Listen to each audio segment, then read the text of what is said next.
Estamos aqui de volta nesse espaço da educação do comportamento financeiro, onde você aprende muito, eu tenho certeza disso. E lógico, hoje um momento muito especial. Momento que eu vou entrevistar uma grande especialista no relacionamento de pais e filhos. Olha só, estou falando dessa fera aqui, ó, essa menina aqui, ó. Dá a mão aqui, menina. Minha gente. Estela Zulay. Que honra estar aqui falando com você hoje. Nossa, gente, posso ir embora já, tô ótima. Fez um bem pra minha autoestima. Ele fala nesse momento especial pra todo mundo que vem aqui, né, Não, gente? senhora. Não, nada sim, disso. Você é muito especial. E eu quero aqui convidar vocês a maratonar aqui nesse universo de uma educação que para muitos, né, é desconhecida. Educação parental. Minha querida Estela, hoje é dia de festa aqui nesse espaço de educação financeira, porque você está aqui nos, glorificando com esse seu conhecimento. Aliás, você já vai falar que acabou de receber aí, quentíssimo, um novo certificado. Eu vou deixar para você fazer chutar essa bola pro gol, mas eu quero que você fale para aquela câmera quem é esta pessoa. Pode se apresentar, depois a gente vai um pouquinho aprofundar aí na sua história empreendedora vitoriosa. Ai, meu Deus. Reinaldo, antes de mais nada, obrigada. É um prazer de verdade estar aqui. Eu me sinto honrada com o convite, com essa oportunidade.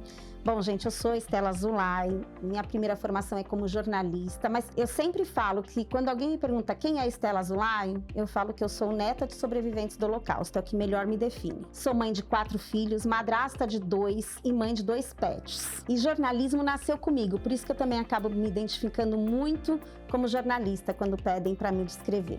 Foi a minha primeira formação, foi um grande aprendizado na minha vida. Trabalhei muitos anos no SBT, depois passei pela TV Record, voltei para o SBT, fui correspondente em Jerusalém pelo SBT muitos anos. Depois trabalhei em produtoras independentes. Eu gosto de falar, gente, vai ser difícil aqui controlar o tempo, né? Mas, enfim, estou no meu segundo casamento e eu gosto de dizer que segundo e último, porque eu me recuso a me separar de novo e casar de novo, dá muito trabalho. Consegui construir a família que eu sempre quis. Tive que cair, levantar muitas vezes para isso. E aí tive algumas outras formações na minha vida. Eu trabalho com desenvolvimento humano há mais de 20 anos, trabalho com pessoas há mais de 20 anos e acabei me especializando nisso, em pessoas e comunicação, que são minhas grandes paixões. Pessoal, é o seguinte, fala desse certificado. Ela está muito eufórica hoje, ela recebeu isso recentemente, uma certificação muito especial, como as outras também, mas essa tem um gostinho diferente. Fala dela. Eu gosto, eu tenho 53 anos, tá, gente? Importante falar isso. E para mim, não existe idade pra gente aprender, pra gente conhecer coisas novas.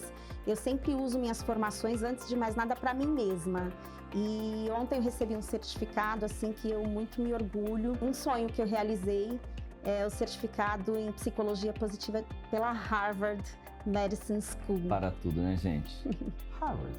Olha só, o privilégio que eu estou tendo hoje, de estar aqui com essa fera, essa menina realmente que vem aí trazendo, grandes contribuições para a sociedade. Mas ela tem uma história muito interessante que eu não posso deixar de ressaltar aqui, que é o DNA dessa menina, O DNA dela vem do seu avô. E eu queria um pouquinho dessa história do seu avô, quem foi seu avô e o que ele trouxe como sua grande referência, porque eu sei que você até se emociona quando você fala dele. Então, não posso deixar de catalisar essa energia para você que está assistindo, porque uma empreendedora, eu sempre falo isso, sabe, Estela? Uma empreendedora, ela tem aí muitas etapas, que foram vencidas, outras perdidas, vitórias. Tudo isso faz parte dessa trajetória. Mas as referências da família é muito importante. Fala um pouquinho do seu avô.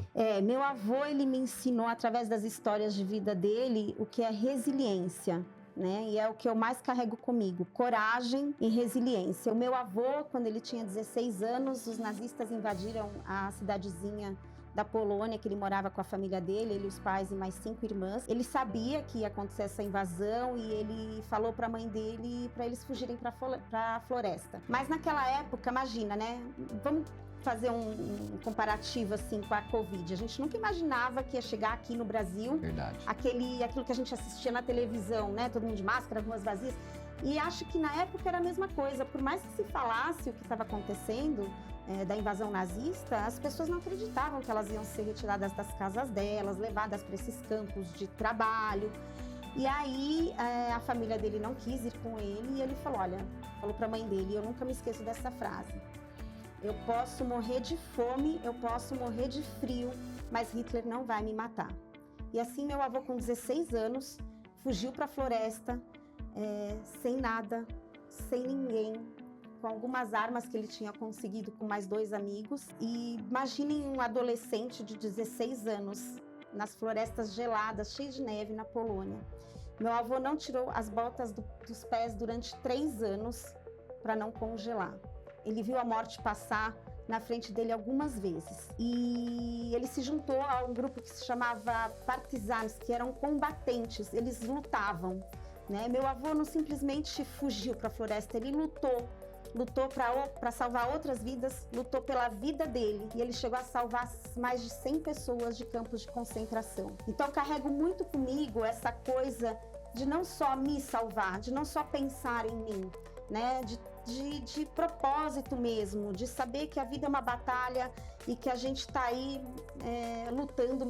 A minha frase preferida que meu avô falava para mim era: a vida é uma luta, minha neta. E eu sempre carrego isso comigo, na minha alma, no meu coração. Entendi que a vida é uma luta não só para nós sobrevivermos, né? Porque essa é a verdade, a gente está aí sobrevivendo. Todo dia a gente toma uma pancada, né?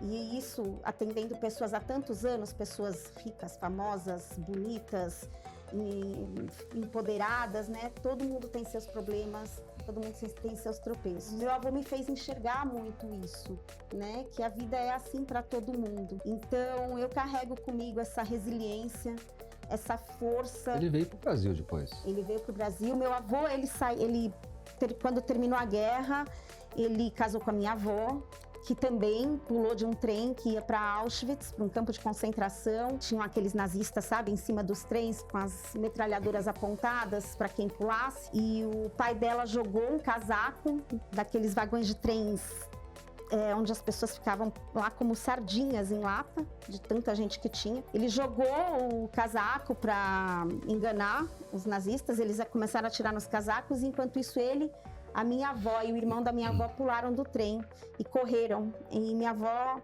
tomou um tiro no pé e ela sempre me mostrava a marca, a cicatriz que aquele tiro deixou. Mas ela correu para viver, para sobreviver, se escondeu num buraco na terra, comeu ali, imaginem, insetos, minhocas, grama, o que vocês podem imaginar para sobreviver. E os dois se encontraram nessa vida, casaram, tiveram a minha mãe, que nasceu ainda em Bonn, na Alemanha. E aí eles foram para Israel, quando ainda não era chamado Israel. Meu avô lutou na guerra da independência de Israel. Viveu em Israel por 7 anos, matava cobras para sobreviver. Era assim que ele ganhava dinheiro. Os vizinhos, tinha muita cobra ainda em Israel naquela época. E aí eles vieram num navio, no porão do navio, assim, na área VIP, sabe? Vieram para o Brasil, foram parar no Meier, Rio de Janeiro. Lá meu avô batia de porta em porta para vender enciclopédia, toalha, sem saber falar português. E minha mãe começou a estudar lá numa escola estadual. Enfim, passaram muita fome, minha mãe passou fome, meu pai passou fome. Eu venho de uma família de sobreviventes que sempre fizeram questão de contar a história deles para mim. Então eu ouvi a história da Cinderela, da Branca de Neve, mas eu ouvi essas histórias também, e elas que me construíram, elas que me inspiraram para tudo na minha vida. Realmente o meu avô, ele é o maior influenciador, a minha referência de batalha, de luta. Ele viveu até quantos anos? Ele viveu até os 96 anos, totalmente autônomo. No Rio de Janeiro, nunca quis vir para São Paulo. Ele cozinhava, ele lavava a roupa dele, A gente ia para o Rio de Janeiro, eu e meu marido, ele preparava a mesa pra gente, cozinhava pra gente, enfim. Autonomia plena. Plena, gente. Eu só peço uma coisa, eu quero envelhecer igual meu avô. Só isso. Linda história, né, gente? Olha só, superação, que referência que você tem, né? Que história linda. E, logicamente, depois disso, você também fez a sua história, como você falou, né? Você foi buscar, você como jornalista e também como sempre uma curiosa, né? Você sempre foi muito curiosa, né? Sempre. Muito curiosa. Deixa eu entender isso, deixa eu entender aquilo. Jornalismo tem um pouco disso, né? Bastante. O Frank fala que eu sou curiosa demais. Eu falo que não existe curiosidade demais, gente. A curiosidade, aliás, ela é uma das grandes habilidades de pessoas bem-sucedidas, viu? A gente tem que ter curiosidade para aprender, curiosidade e humildade, né? Mas eu sou uma curiosa, eu gosto de escutar.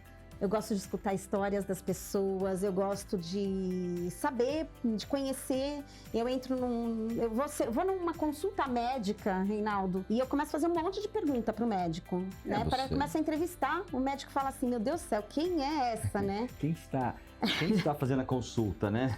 Mas eu tenho o mesmo problema, é sempre assim, né? Uma vez eu fui conhecer um psicólogo e até para entender o que fazia um psicólogo. Acho que eu marquei mais para saber isso. Aí eu comecei a conversar, levei livro para ele depois da segunda consulta e tal. Acho que a psicologia rolou na amizade, ou seja, acho que essa relação é de pessoas da comunicação, né? Tem muita gente Sim. que se comunica bem e eu sei que você se comunica bem. Não só comunica bem, como você também é escritora, autora de obras.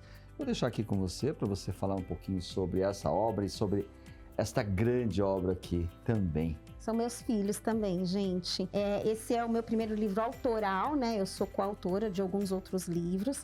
O Como Educar Se Não Sei Me Comunicar, ele nasceu dessa minha vontade de contar um pouco da minha história, de mostrar para as pessoas o quanto a gente pode influenciar os nossos filhos através das histórias dos avós deles, nas nossas histórias, né? Principalmente dos momentos ruins e que a gente teve que ter força para se levantar. Foi isso que me ensinou muito. Então é um livro que reúne a minha história como neta, como filha, como mãe de 4, como mulher que se separou e teve que refazer a vida, e também técnicas de todas as minhas formações. Então, eu trago aqui jornalismo, eu trago aqui coaching, eu trago aqui neurociência comportamental, que também é uma das minhas formações, eu trago aqui análise de perfil, também é uma das minhas formações, principalmente como educadora parental, onde eu mostro muito como eu evoluí na educação dos meus filhos. Porque, gente, construção de relacionamento com filhos é uma construção e você constrói esse vínculo através da comunicação. Então, nesse pequeno livro aqui, eu consigo trazer tudo isso de uma forma muito leve.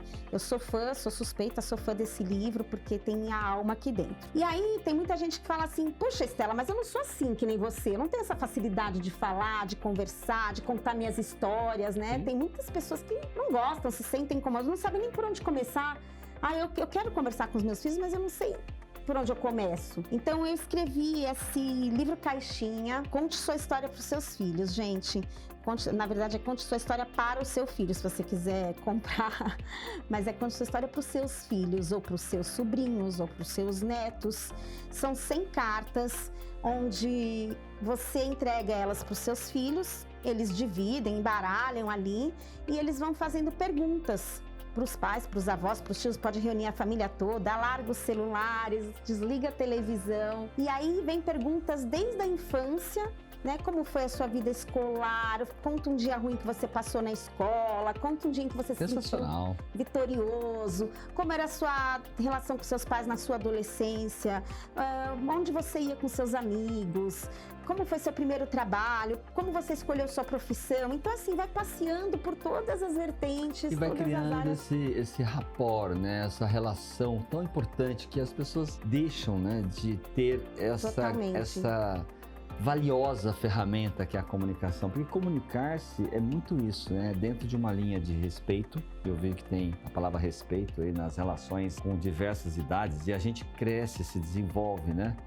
É igual, né, unha, né? A gente tem que estar sempre cortando e lapidando as nossas relações também, porque são fases diferentes, e essas fases diferentes denota uma forma diferente de falar Uma criança que ainda não está alfabetizada, desde um bebê ali, vai subindo para a alfabetização, vai subindo, já ela está no nível acadêmico, já ela formou-se uma mestre, uma doutora e de repente a forma de falar. Mas o jeito simples do ser é o que mais você traz nessa valoração, né? Nós não vamos ficar só nesse bate-papo aqui não. Nós vamos ter um outro momento, em seguida este, para falar sobre um pouco como você leva essa educação parental. Deixa aqui para nós.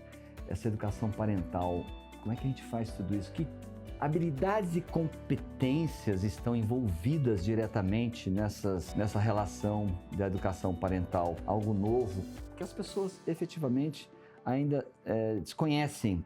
Tanto isso é necessário conhecer, por isso nós estamos trazendo aqui para que a gente possa aprofundar um pouquinho mais. O que efetivamente é educação parental? Depois a gente vai falar o que nós devemos fazer para que a gente possa inserir isso de uma forma mais estruturada. E que ajuda é essa que todos precisam e a gente não sabe.